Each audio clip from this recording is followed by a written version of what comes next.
I hope you're doing well today. Are you ready to make some Peruvian chicken? Sounds interesting. I bet you most of you have never made it. In fact, this is going to be my first time to do this recipe. And I took it off the internet, and that's how I get a lot of my recipes. I kind of look at it, maybe tweak it a little bit, things like that. But this sounds like a terrific recipe. I think one of the things that Americans don't do enough, they don't marinate chicken thighs or chicken breasts enough. You know, chicken is one of those meats that have the ability to absorb such delicious flavor. And for you not to do it, you're missing out on something really wonderful. So start marinating some more of the chicken, and don't just get the marinades at your grocery store. I mean, make your own, and it's kind of fun to do that. Before we get into it, today's lectionary reading comes out of John 3:16. It says, God so loved the world that he gave his one and only begotten Son, that whosoever believeth on him shall not perish, but have everlasting life. I don't know if you realize how radical of a statement that is. Right now, being in America and being Christianized for, 200 plus years, and really the European and Western cultures have been Christianized, that we hear this scripture, we don't realize that is such a radical statement.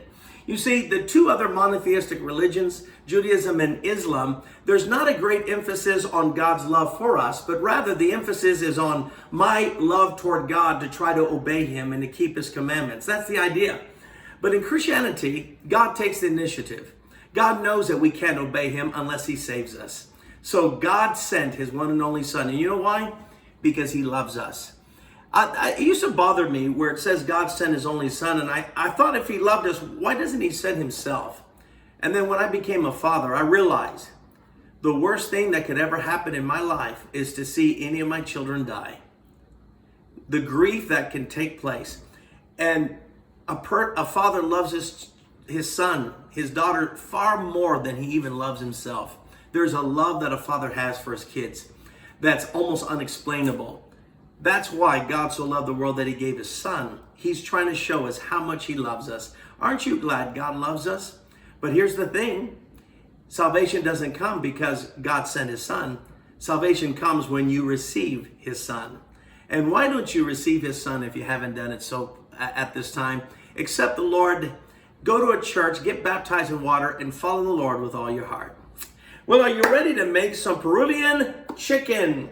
Now, I got some chicken thighs. I love chicken thighs even a little bit more than chicken breast, because chicken breast has a tendency to dry, but thighs have a tendency to keep its moisture. So I kind of like chicken thigh. In fact, this recipe calls more for chicken thighs than chicken breast, but if you have chicken breast, that'll be okay.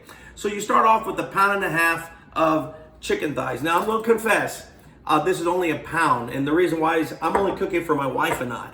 And we don't need that much chicken, okay? So this is gonna be plenty for us. But I'll pretend it's 1.5 pounds that most of you will be using.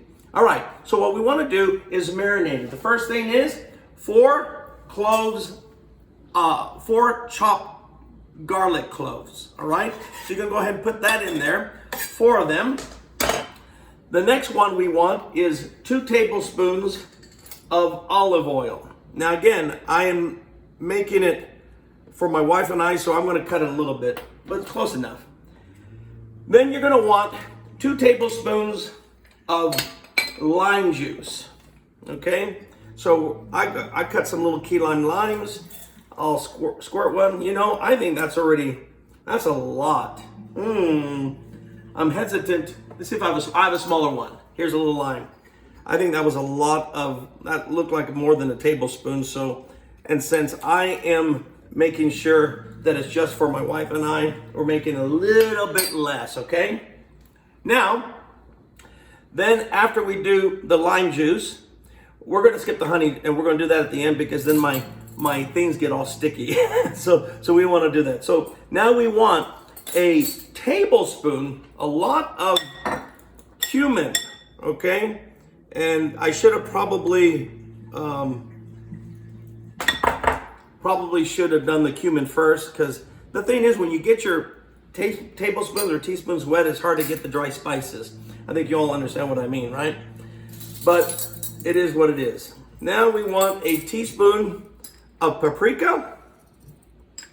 Smoked paprika if you have it. If you don't, then just use what you have on paprika. And the recipe also calls for a teaspoon of coriander. We don't use coriander enough, I don't think, huh? Let's make sure. All right, remember, it's a teaspoon, but again, I'm cutting the recipe a little bit for my wife and I, but I'm telling you what the recipe is the way you normally do it. Then 1 teaspoon of dry oregano leaves. So I get this in the store, just get any oregano leaves you have and put it in there. I love oregano. I don't know if it's one of my kind of favorite spices. And then we want 1.5 teaspoons of kosher salt. I'm not going to measure it, is all right? That's good to be good enough. And then 1 teaspoon of soy sauce. And I probably don't need to measure it. I get an idea of what it is. There's your soy sauce. Now we're going to get our honey, which is 2 teaspoons of honey. And let's go. I did drop it a little bit with soy sauce. I don't want to get too much of it. Okay, there's my teaspoon of honey. I hope you're all keeping track. And I believe that's it. Let's make sure we got the recipe: lime, honey, cumin, smoked paprika, coriander, and that's it. So we're gonna go ahead and mix it nice and good. Probably I should have mixed the seasoning or in an oil first and whisk it, but I got careless. And one of the things about being a cook, don't worry about getting careless. It still all turns out pretty well anyway. Just kind of mix it around. Boy, I could tell you, the smell is absolutely delicious. So next time, instead of following my way, I would go ahead and mix it. And that's it right there. Now what I'm gonna do, this looks delicious. I'll just give you a good look at it. Here it is. Does that look delicious? Peruvian chicken. And then I'm gonna let it marinate for, about 6, 7, 8 hours in the refrigerator in a plastic bag. And then later this evening, I'm gonna grill it outside. We have really good weather in El Paso, so I'm gonna take advantage of our good weather, and I'm gonna grill this later on this afternoon. The longer you can marinate, if you can marinate overnight, that's great. Or if you just marinate it at the time you're about to cook, do it then, all right? But the longer, the better. But anyway, I'm telling you, this smells delicious. I'll let you know how good it is. All right, God bless. Well, it's the evening right now, and it's time to go ahead and put the Peruvian chicken on a nice hot grill. This is the marinade. You remember us doing it earlier this morning? And now it's, oh man, you smell it already, Sonia? Sonia's doing the camera so delicious. It smells really good. Do you see that? Oh my gosh. Oh, that's gonna be a good smell right there. I love marinade. Yeah, there you go. Oh. Yeah, this is what I keep telling everyone, is take advantage, do some marinade, because chicken is one of those items that really marinate really good. It absorbs the flavor more than beef and other flavors. So that's what we're doing. We're gonna come back in a little bit and we're gonna show you the end result. We're done.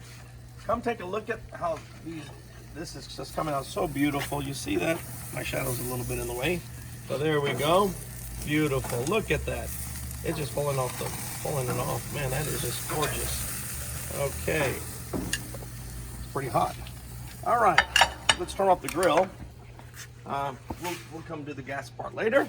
All right, woo, this is gonna be good. Come on, let's go. Let's see how we put all this Peruvian chicken together. Boy, it looks delicious. Oh look, we have lime.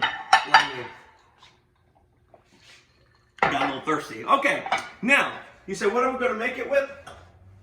I'm making it with cilantro lime rice. So we're gonna put that together. And where's my lime? Oh, there's my limes here. Let's cut a lime here and squeeze it in there. Let's get some more lime in there. And it's gonna be delicious. So this is, another time I'll teach you about this recipe. It's not too complicated. And we're gonna go ahead and squeeze some lime in there, and we got a little cilantro in there and some green onions as well. And smelling good. And that's going to be a nice side dish. That's going to be our carbs. I'm smelling it quite good. Woo. Let's see here. Let's see how. I think we need a little bit more lime. We're going to use this one right here. Hurry up and get some more lime in here. Did call for a lot of lime. And let's put a little bit more salt. All right? Not too much. My wife doesn't like too much salt, neither do I. Okay. Now, we're going to go ahead and put some rice here. This is, again, cilantro lime rice. Now, if you want just good old-fashioned white rice, if you want to do that, you could do that as well. And let's go ahead and get a nice chicken on there. Let's get a good nice chicken right there. And then here's what I made. Some avocado cucumber salad. My wife's not a big fan of tomatoes, but I'm going to give her tomato anyway because there are little tomatoes in there. Now, this one is just basically cucumbers and avocados. That's a little bit too many tomatoes. And avocados. I just put a little olive oil, lime, and some salt. And that's it. And that's what we're going to have. And we have leftovers, or we'll see if it's leftovers. We're probably going to eat it. This is my very first shot at Peruvian chicken. I hope you like it. I'll give you the recipe later. Bon appetit. All right. What did you think of the food, Sonia? That's so good. Delicious. First time to have that. It was it's a winner. It's a keeper in our family. Sometimes we look at it and see what's a keeper and what's not.